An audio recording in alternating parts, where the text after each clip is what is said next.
Welcome to the Salmon Runs YouTube. Enjoy the video. You start by confirming the obvious battery and charging path, because a dead battery often looks like a dead headset. Plug in using a known good lightning cable and wall adapter. Make sure the outlet works. Once plugged in, hold the noise control button and the digital crown together for about 15 seconds. That forces a restart.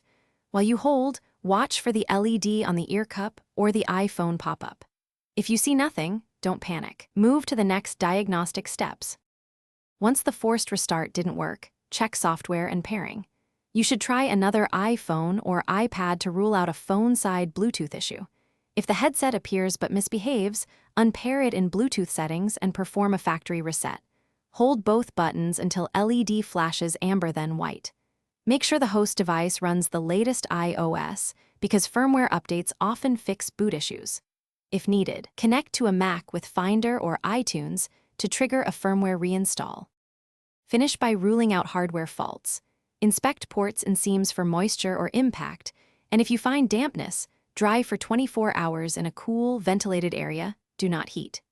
If the headphones still won't power on after charging, resets, and firmware attempts, contact Apple support or an authorized service center for diagnostics and possible battery module replacement.